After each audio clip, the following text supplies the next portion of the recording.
2014 FEI Classics from Australia's international three-day event in Adelaide will surely be remembered as a battle of the very impressive ladies that this week have dominated the sport in the East Parklands of the capital of South Australia.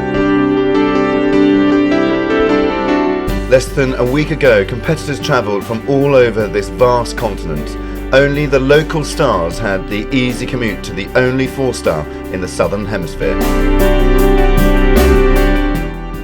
We got here yesterday actually. I think we were one of the first ones here. It's really nice just to come like literally 15 minutes down the hill and we're here.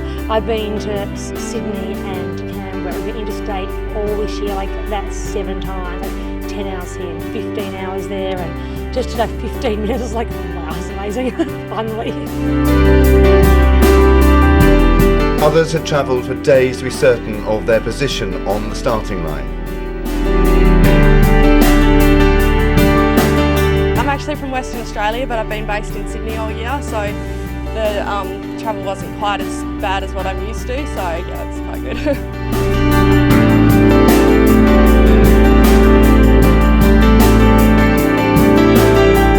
As the dressage got underway in front of the beautifully renovated Victorian grandstand, the gathering crowds were in for a treat that was topped by a performance from their local favourites.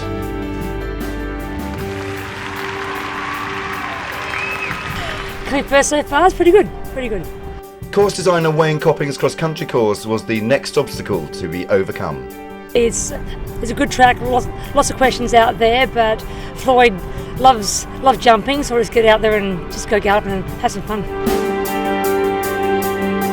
As the cross-country got underway, the crowds gathered around the park to see their heroes compete in the sunshine. But as Megan Jones and Kirby Park all of a sudden took to the parklands, the weather gods had other ideas. Megan and her ride really had the worst of it and posted a time that added 19.2 time faults to their dressage score, which left them in second place at the end of the day. Jessica Manson and Legal Star looked much more comfortable, although they did have problems at the exit to the lake, a problem that caused the only hold on the course as Wayne Copping and his team were forced to make the running repairs to the footing. As Jessica came in with 2.8 time fault, she took control at the top of the leaderboard. He's pretty familiar with Adelaide, which I think has been quite a good thing for us. I think he's a pretty good jumper, so as long as we're both on the ball tomorrow, I'm sure we can do it.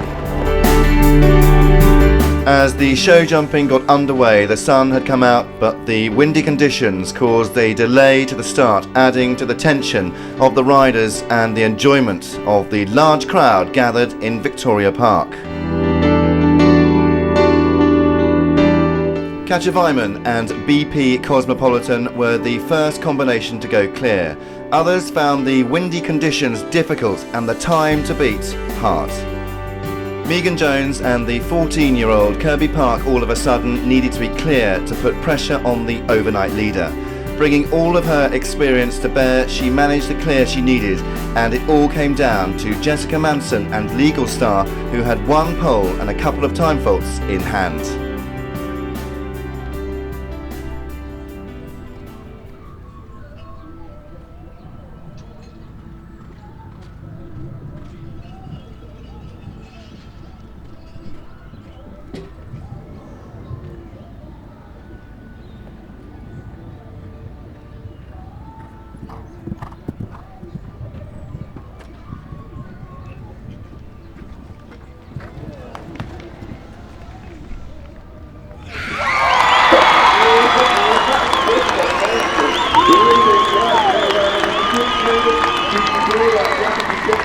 I'm very happy and a little bit of shock, I think. It's a little bit daunting at the start, but once I sort of started, it all just sort of fell into place a little bit. So.